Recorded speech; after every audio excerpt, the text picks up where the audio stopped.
Dnes vám chcem, chalani, predstaviť zvaračku na plasty. Nie je to nejaká extra značka, kúpil som ju za pár korún niekde na internetovej stránke. Mám ju už tohto roku, to bude asi 3. rok, čo ju vlastním. No a musím vám povedať, že určite si na seba zarobila a už mi aj nejaké tie peniaze ušetrila.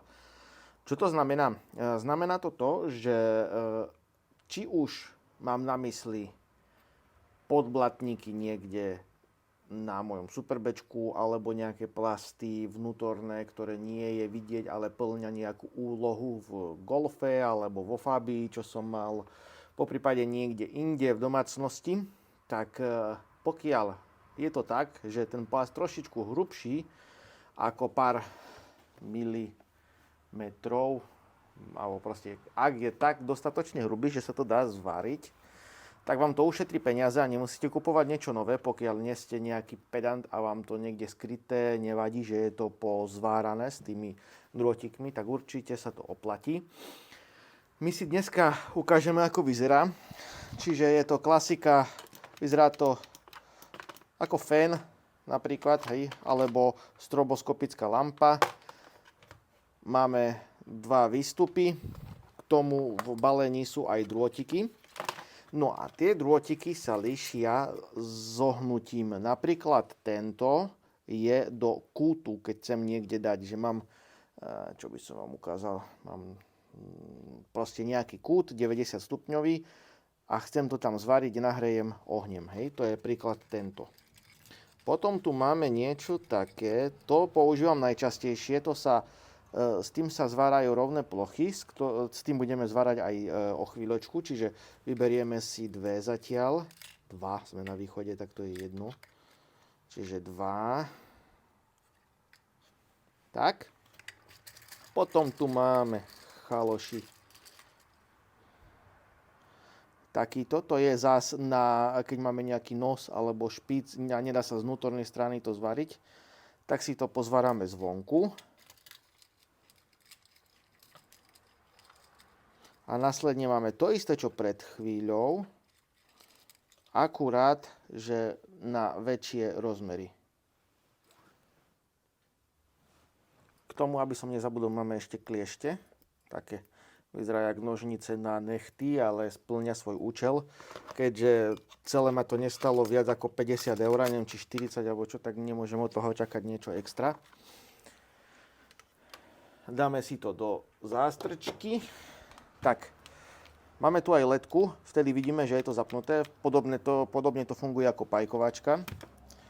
Kufrík si dáme na bok a budeme zvárať tento prastarý ventilátor asi zo Škodovky, ja netuším. Dobre, proste tento ventilátor. Postup je nasledovný, vložíme si ten drôtik, s ktorým budeme zvárať. Nie nejak extra hlboko, lebo jedna rada, čím je hlbšie v obchaty, je možnosť, že potom, jak ho chceme vybrať, tak nechce sa zašprajcuje a robí nám to problém a vyťahneme ho vlastne aj z toho plastu. Čiže tak, nahrejeme si to trošička.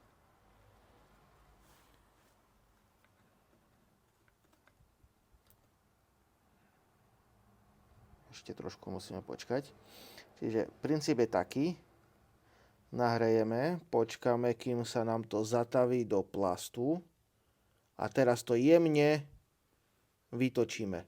Tak, kúsok počkáme, aby sme ho hneď nevytrhli z plastu, aby to malo aj nejaký účel. Necháme to uschnúť, áno. Čiže medzičasom vezmeme si hoblík pilku. Skúsime to teraz z tej strany. Takže takto. Vidíme, že sa to nahrieva. Už sa nám to taví do plastu. Tak. A vidíte, tu sme to nedali dobre. Takže chvíľočku ešte počkáme dlhšie. No a teraz je to už veľmi rozstavené, čiže musíme trošku počkať s vypnutou zváračkou, aby sa to prilepilo. Tak. A ešte požad. Je to málo. Tieto nie. Ten istý. Vidíme, už to drží. Tamto drží, tuto drží. Ešte potrebujeme dať niekde tu na.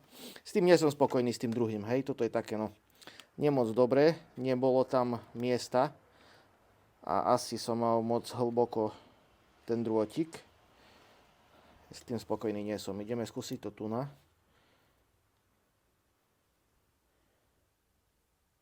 Takže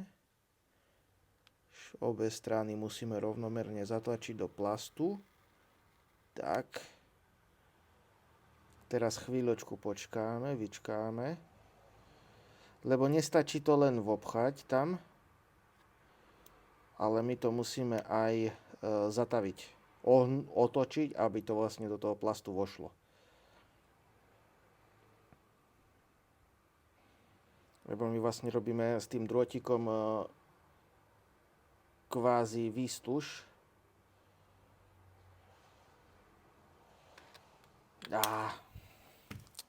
Je to zle. To je tá nevýhoda tej zváračky. Hneď vám poviem aj čo.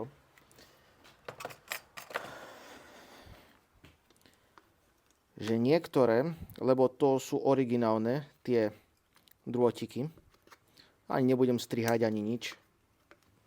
Nech vidíte, že nie všetko je ružové pri tej zváračke. Tie drôtiky, keďže to stalo dokopy pár eur a všetko to bolo zdarma k tomu, tak tie drôtiky niektoré sú trošičku, vidíte, táto ide pekne, hej? Čiže s tým by nemal byť problém. Ale niektoré sú trošičku hrubšie alebo ohnuté. A už mi to robí problém v tom, že ja keď otočím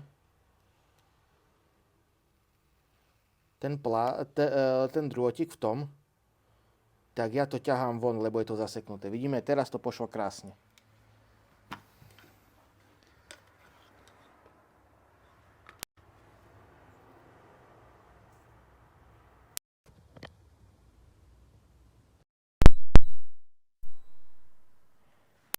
Takže takto.